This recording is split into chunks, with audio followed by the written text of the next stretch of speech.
South Africa ने पाकिस्तान को Cape Town test में 10 विकेट्स से शिकस्त दे दी। इसी पे जी फर्दर बात करते हैं क्रिकेट पे। शुएब हमारे साथ मौजूद हैं, शुएब को वेलकम करते हैं। अस्सलाम वालेकुम, वेलकम शुएब जी। बताइए भाई क्या सूरत हाल रही शाहीनों की, व्हाइट वॉश पे व्हाइट वॉश किए जा रहे हैं। देखे ना, हाँ यानी टेस्ट में कोई अच्छी परफॉर्मेंस इसको नहीं कहा जाएगा। पहली इनिंग्स में इतने रन्स बनवा देना, वन साइडेड मैच हो जाना, फिर आप स्ट्रगल करते करते बहुत बुरा आपने बैटिंग की पहली इनिंग्स में, दूसरी में थोड़ा सा कोई शान मसूद को मिला, लेकिन नहीं ये काफी नहीं था। ये कोई अच्छी प्रोफेशनल टीम की परफॉर्मेंस नहीं इसको नहीं रही। क्या कहेंगे आप? वालेकुम सलाम आपका बहुत शुक्रिया आपका भी। बात यही है कि जो टेस्ट था उसमें हम फेल हो गए, जो इंटरटेनमेंट थी उसमें हम पास हो गए। तो हमारा फोकस ही इंटरटेनमेंट पे है, हमारा फोकस जो है वो रियल टेस्ट पे रहा नहीं है। जब रियल टेस्ट होता है तो तब हम जो है वो शिकस्त से दो चार हो जाते हैं। ये टेस्ट सीरीज आपके लिए आई ओपनर नहीं है, बल्कि ये आपको बता रही है कि आपकी टीम इतने ही जोगी है। अगर आप मुल्तान की जो कामयाबी थी या इंग्लैंड के खिलाफ होम सीरीज की कामयाबी थी, अगर आप उसको देखेंगे तो वहां पे भी आप जो है वो क्या कहते हैं कि ट्रिक्स अपनाए आपने तो आप जीते। वहां पे आपने ड्राई विकेट बना दी, रड़ा विकेट बना ली और वहां पे आपके स्पिनर चल गए और आप जीत गए। यहाँ पे ये जो मैच हुआ है कल जो खत्म हुआ है, इस मैच में आप देखेंगे कि उसमें बैट्समैनों की वो विकेट थी। अगर पाकिस्तान टीम दूसरी बारी में 400 प्लस रन बना रही है तो पहली बारी में भी बना सकती है। ये फेलियर बॉलर से ज्यादा बैटर्स का फेलियर है। हम बॉलर की बात करते हैं, अगर आपके बॉलर ने 100 रन दिए हैं तो उनके भी बॉलर ने 100 रन दिए, जाके देखें। लेकिन असल मसला क्या है कि आपके बैटर जो है वो रन नहीं कर पाए। उनके बैटर्स ने रन किए, उन्होंने 615 इकट्ठे कर लिए, फिर आपको 198 पे घर पे भेज दिया, फिर उसके बाद दूसरी बारी में भी आप ज्यादा बड़ा इम्पैक्ट डाल नहीं सकते। सिर्फ 61 रन का टारगेट दिया, वो उन्होंने हफ्ते खेल के पूरा कर लिया। तो मजबूरी तौर पे ये टेस्ट सीरीज है वो पाकिस्तान का फेलियर है, और इसके साथ साथ शान मसूद भी एक्सपोर्ट हुए और बाकी बड़े नाम जो है वो भी एक्सपोर्ट हुए। अच्छा शुएब ये बताइए, जो आप बिल्कुल सही कह रहे हैं कि जो हमने सेकंड हाफ में खेला वो फर्स्ट हाफ में भी खेल सकते थे। सेकंड हाफ में जिस तरह बाबर और शान की पार्टनरशिप बहुत ही उम्दा रही, तो अगर वो लाइनअप में जरा पहले होते तो डू यू थिंक कि हमारा रिजल्ट कुछ और होता? प्रॉब्लम यही है कि हमारी जो पार्टनरशिप है वो बिल्ड नहीं कर पा रही और हम जो है वो चीजों के पीछे छुप रहे हैं। देखिए बाबर आजम का ये खुशाइन बात है कि उन्होंने बैक टू बैक 50 स्कोर किए, लेकिन बाबर आजम जैसे स्ट्रेचर के बंदे से 50 नहीं चाहिए, आपको उनसे बड़ी परफॉर्मेंस चाहिए। शान मसूद को जब पता था कि अब हमने इतने स्कोरबोर्ड पे रन बनाने हैं कि अगर हम 600 650 दूसरी बारी में लेंगे तो 200-250 रन की उनको जाके जो है वो टारगेट मिलेगा, लेकिन आपके बैटर्स की अप्रोच ही नहीं रही। फिर नीचे आप देखें, मोहम्मद रिजवान एक एक्सपीरियंस खिलाड़ी है, सऊद शकील एक एक्सपीरियंस खिलाड़ी है, डोमेस्टिक में उनका इतना एक्सपीरियंस है, ऑल्दो टेस्ट इतना ज्यादा नहीं है, बट उनको डिलीवर करना था। ये कोई मुश्किल विकेट नहीं थी, मुश्किल विकेट खेलते हैं आप देखती रही हैं तो आप लोगों को भी समझ आ रही थी कि विकेट मुश्किल नहीं थी, हमारे बैटर ने इसको मुश्किल बनाया हुआ था। ऐसा लग रहा था जो पहली बारी में हम 198 पे आउट हुए हैं कि वो लोग जो है वो बैटिंग विकेट पे खेलते रहे, हम तो बॉलिंग विकेट पे हमें जो है बारी। लेकिन शुएब ये बताएं जो हमारी बॉलिंग रही है, थोड़ा सा हम देखें नंबर्स। मोहम्मद अब्बास ने 27 तकरीबन 28 ओवर्स उन्होंने कराए हैं, 94 रन उन्होंने दे दिए, 3 विकेट खैर उन्होंने हासिल की। फिर मीर हमजा है, खुर्रम शहजाद, आमिर जमाल और सलमान अली आगा। ये जो आमिर जमाल, सलमान अली आगा, खुर्रम शहजाद जैसे बॉलर हैं, या कामरान गुलाम से एक ओवर कराया, तो इस तरह तो एक स्टॉप गैप अरेंजमेंट के तौर पर इनका इस्तेमाल हो सकता है। लेकिन अगर आप चाहते हैं कि कोई आप रिजल्ट लें तो फिर ये बॉलर्स उस लेवल के उस स्ट्रेचर के बॉलर नहीं है। आप क्या समझते हैं? सोएब मैं समझता हूं कि एक सियासत में जुमला इस्तेमाल होता है कि गिरेबानों से पकड़ना चाहिए।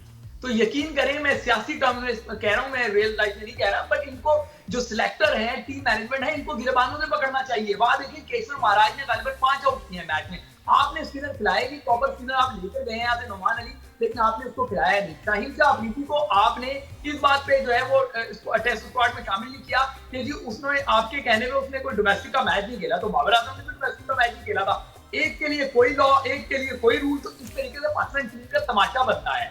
आपने अगर शाहीन शाह अफरीदी यहाँ पर होते, आप देखें दौरा ऑस्ट्रेलिया लगा लें, दौरा ये लगा लें, जनूबी अफ्रीका लगा लें, व्हाइट बॉल में उन्होंने अपना इम्पैक्ट डाला था, तो शाहीन अफरीदी का एक्सपीरियंस काम आ सकता था।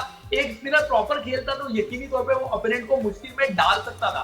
ये मैं कह रहा हूँ फ्लैट विकेट थी, इस विकेट में बॉलर्स के लिए कुछ ज्यादा नहीं था।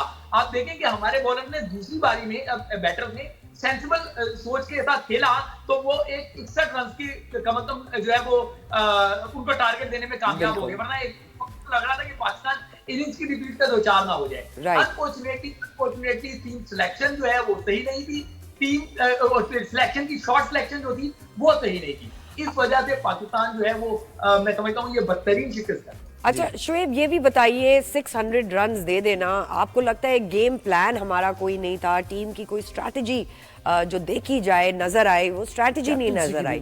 कैप्टनसी की भी अगर बात करें तो शान मसूद की कप्तानी पर बहुत सवाल उठ रहा है। नहीं, सवाल क्या उठ रहे हैं, अब मुकम्मल तौर पे फेलियर है। 10 टेस्ट मैचेस में अगर मैं गलत नहीं हूं तो 8 आप हार चुके हैं, 2 जो आप जीते हैं वो दुनिया को पता है कि आप कैसे जीते हैं। आपने बड़े बड़े पंखे लगा दिए, विकेट का सारा जूस खत्म कर दिया, उस विकेट को इतना ड्राई कर दिया कि वो स्पिनर्स के लिए जन्नत बन गई। और उसमें भी अगर जाके देखेंगे, एक ने 19 आउट किए थे, एक ने गालिबन 20 आउट किए थे, कुछ इस तरह के फिगर थे नुमान अली और साजिद खान के, ठीक है ना, तो आप जाके मैचेस जीते थे।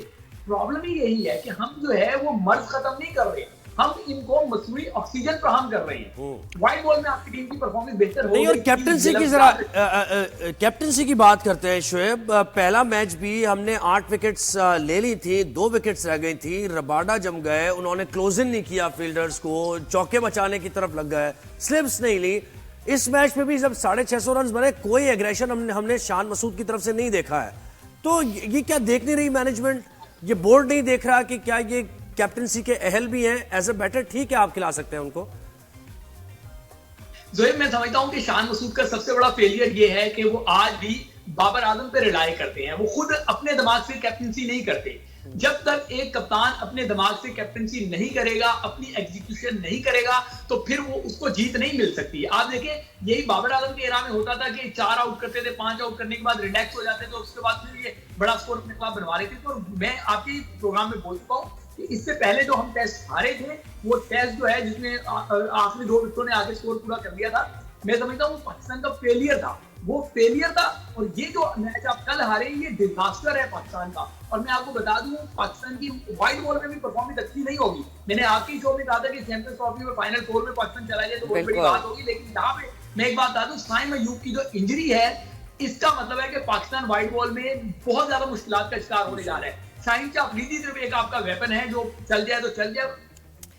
अच्छा ये बताइए, चैंपियंस ट्रॉफी में साइम अयूब को कौन कर सकता है शुएब, अगर आपकी नॉलेज में कुछ हो तो?